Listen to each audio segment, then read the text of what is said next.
Hi there guys, and welcome to another Red Gaming Tech video.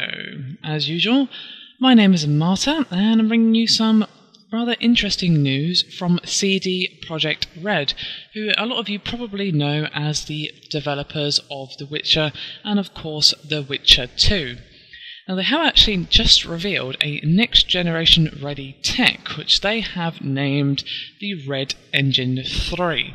What's interesting though is this just is a couple of days ahead of what's expected to be a reveal of The Witcher 3 on February 5th, so it's literally 3 days from now. This was recently teased in a hidden message in a trailer for their Cyberpunk 2077 upcoming game. So we're expecting a Witcher 3 release in a few days, and now we've got this next gen ready tech being announced, which is rather interesting. So it looks like they might be set to use that tech for The Witcher 3, or perhaps have been using that tech and are now just doing a rather well-timed reveal.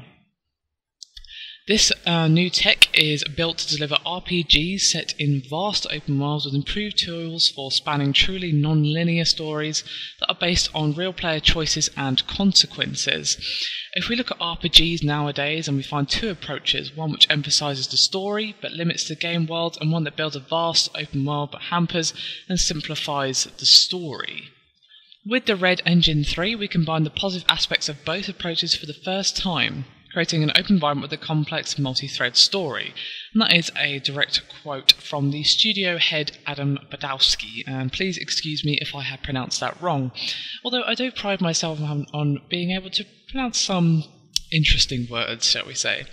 The engine, which has been teased in a screenshot, will let players roam huge worlds without load times and power the studio's futuristic RPG Cyberpunk 2077. And as I said, it's being built as a next-gen ready solution, and supposedly will begin to blur the line between pre-rendered CGI movies and real-time rendered graphics. So this all sounds very, very interesting indeed.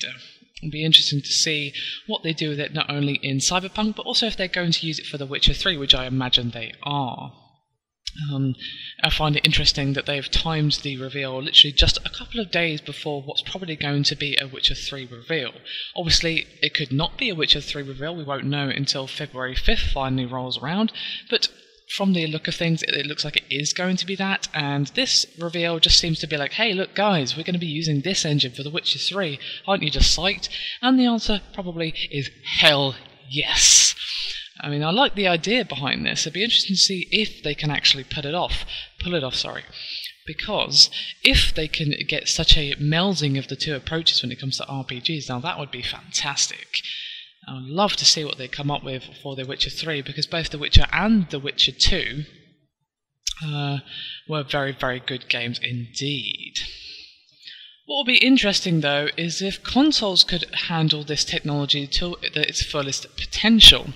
What concerns me the most is the supposed seamless loading times. I imagine a beast of a PC could handle that without too many issues, depending that the game itself is well optimized, but would consoles really be able to achieve this seamless loading screen action? I don't really know, but to be honest, even if you added loading screens into the console version, you would still have the rest of the awesome features of this particular engine still there for the console version, because it doesn't really talk about graphics, it's just talking about how it handles the game world. So it'd be very interesting to see what happens with the console version of this particular technology.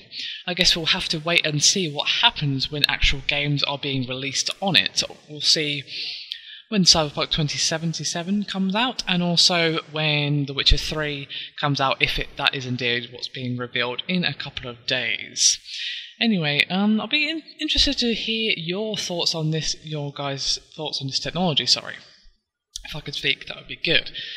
And whether you think consoles are really going to be able to deliver the full potential of this technology, or are they going to still be stuck with the older version, or perhaps a restrained version made just for the consoles? And do you even think that even PCs would be able to fully enjoy it straight away? Because of course, it might take developers a while to fully optimize this engine for their particular game. So yes, please do hit me with your thoughts. I always like to hear from you guys when it comes to these topics. Always good to hear from you.